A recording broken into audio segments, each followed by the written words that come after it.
Ok, alors là ce qu'on va faire c'est qu'on va simplement vous montrer les différents points qui existent, donc les points Cosmos qui existent par rapport au corps humain. Pensez à une chose, et vraiment je vous le répète et je vous le répéterai tout le temps dans tous mes articles et dans les vidéos, si vous voulez vraiment travailler sur tout ce qui est ce point de centrage, donc ce point Cosmos qui est lié à une transmère, passez sur les sites d'Enneagram. Moi je vous conseille celui de mon professeur, de mes professeurs en l'occurrence, Jessica et Nicolas Despétris. Vous allez sur www.approchepearl.com et vous aurez un descriptif de tous les énéatypes, ce qui va être vraiment intéressant parce qu'il faut voir que le centrage est lié à un type de personnalité et il est toujours super intéressant de savoir qu'est-ce qu'on est, nos forces, nos faiblesses, ce qu'on est capable de faire, comment on peut évoluer parce qu'on fait des arts martiaux pour avancer, pour évoluer, pour devenir meilleur dans la vie de tous les jours et ça a vraiment de l'importance. Alors, par rapport à ça, on va reprendre ce qu'on connaît. Dans les Budo et dans tout ce qui est Wushu, on a ce fameux hara, où c'est un des centres d'énergie. Donc ça, on est d'accord, pas de souci, ça existe dans un des énéatypes.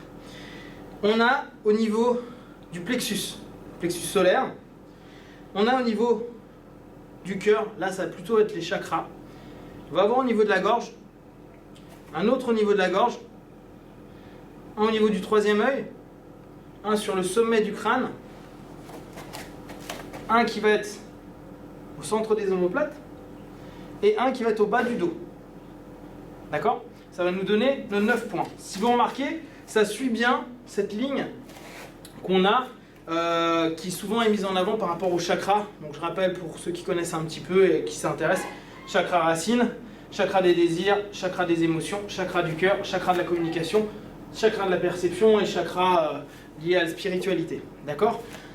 Ça, c'est les 7 chakras majeurs. Donc on s'aperçoit que les 9 centres sont liés plus ou moins à ces chakras, ces centres d'énergie. D'accord? Il est intéressant de voir, et c'est ce qui peut peut-être expliquer pourquoi dans beaucoup de disciplines chinoises et surtout internes, mais celle qu'on connaît le mieux, c'est quand même les chinoises, ils font vraiment travailler sur l'ensemble du corps. Et même quand on est sur des postures comme Ritsuzen, posture de l'arbre, dans différentes disciplines, vous avez remarqué que souvent il y a des travaux en mouvement et on travaille souvent sur l'ensemble des centres. On va monter, on va descendre, on va prendre des postures, on va avoir des intentions qui vont toujours être axées.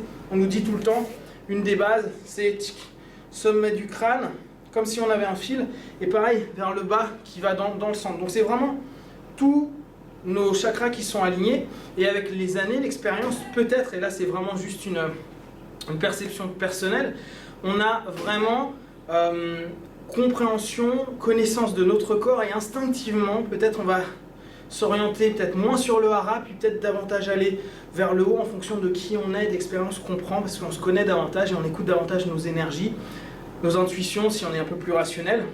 Et c'est peut-être par rapport à ça qu'il faut chercher et voir. Maintenant, si vous avez des débuts d'explication sur le fait que il n'y a pas qu'un seul centrage et qu'il peut y en avoir d'autres, au travers des arts martiaux internes ou externes, n'hésitez pas à me le faire savoir, moi ça m'intéresse et on pourra en discuter. Voilà, merci.